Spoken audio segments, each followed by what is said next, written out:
Saudara-saudari yang terkasih, ada saat di mana orang mengalami terpuruk hingga tak berdaya seperti mati rasanya.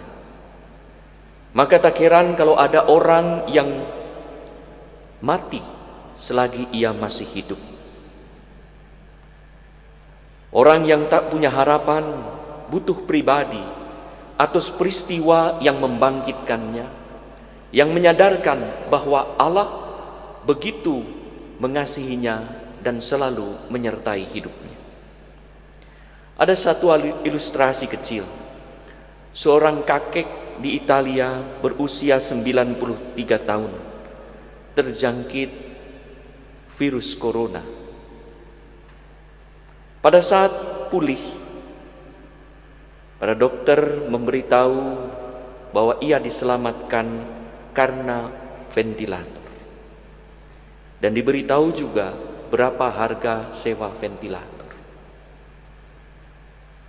Ia menangis, terseduh-seduh. Para dokter tenaga medis mulai menghiburnya dan berkata, "Jangan khawatir soal bayaran." Ia berkata, "Saya menangis bukan karena harus membayar 5.000 euro per hari.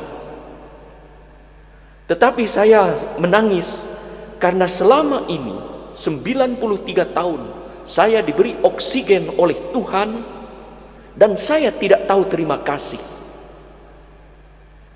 Berapa yang harus saya bayar untuk oksigen bersih 93 tahun pada Tuhan? 93 tahun kali 365 atau 366 sekitar 34.000 kali 5.000 euro sekitar 170 juta kali 17 juta sekian kurs hari ini sekitar 3 triliun. Mendengar itu dokter turut menangis. Di bawah itu ditulis, kebenaran cerita tidak dapat diverifikasi. Tetapi kata-kata dari kisah itu yang menarik. Berapa besar yang hutang kita kepada Allah. Bahwa penyakit dan kesembuhan itu menyadarkan ia bahwa Tuhan menyertainya dan Tuhan mengasihinya. Itulah kebangkitan, itulah Paskah, menyadari kebaikan dan kasih Allah yang begitu besar kepada kita.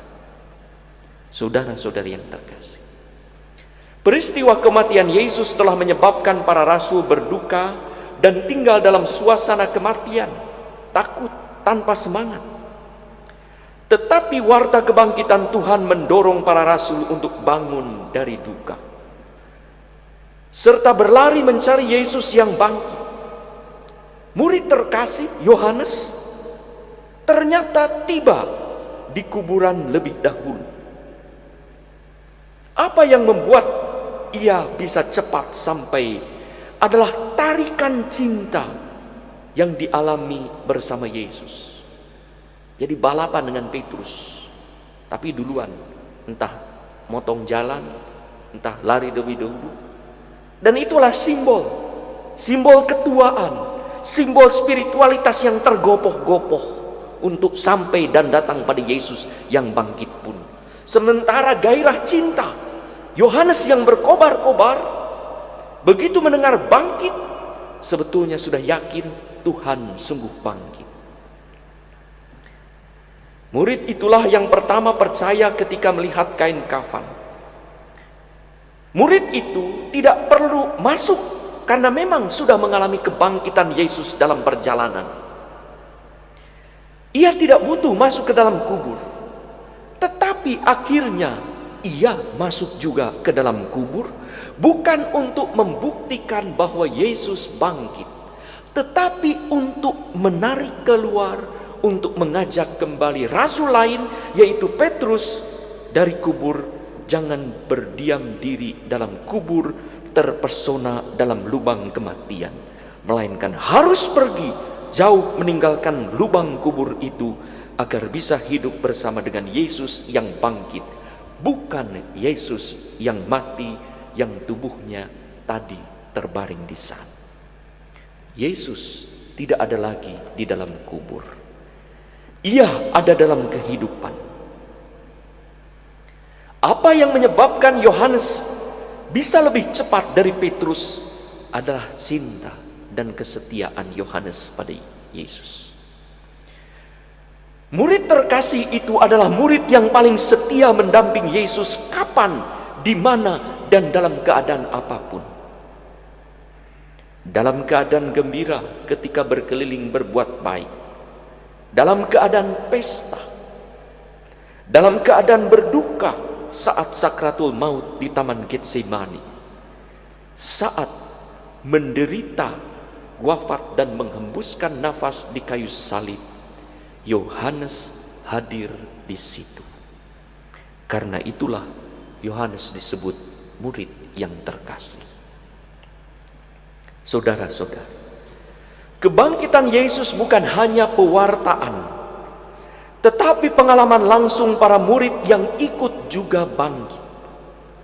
Ada transformasi kehidupan, dari loyo menjadi semangat, dari duka menjadi suka cita, dari takut menjadi berani, dari orang orientasi kepentingan duniawi menjadi kebutuhan surgawi.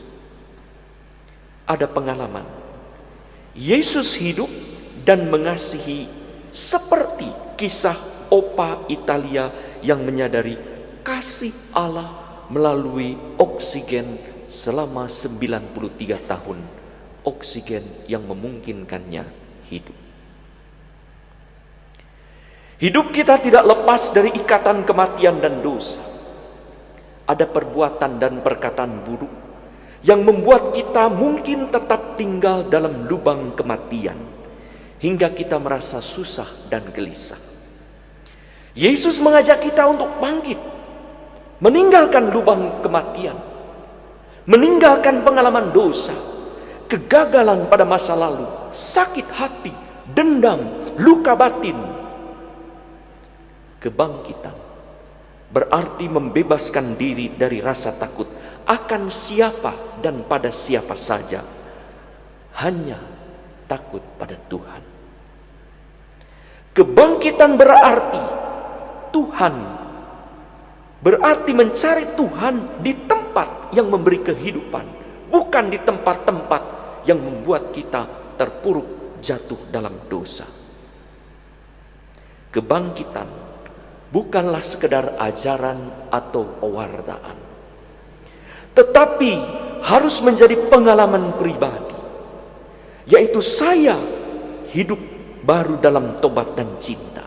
Saya mengalami bahwa Yesus hidup, Ia mengasihi kita, Allah selalu menyertai kita. Orang yang mengalami kebangkitan akan hidup seperti murid terkasih, mengalami dicintai Tuhan dan sungguh mencintai Tuhan. Itulah yang dialami oleh Yohanes, murid yang terkasih, sehingga ia setia pada Yesus kapan dan dimanapun juga, dalam situasi susah maupun senang, dalam suka dan duka. Semoga saudara-saudari yang terkasih, dalam keadaan apapun kita setia pada Yesus, sebagaimana Ia telah setia dan mengasihi kita terlebih dahulu.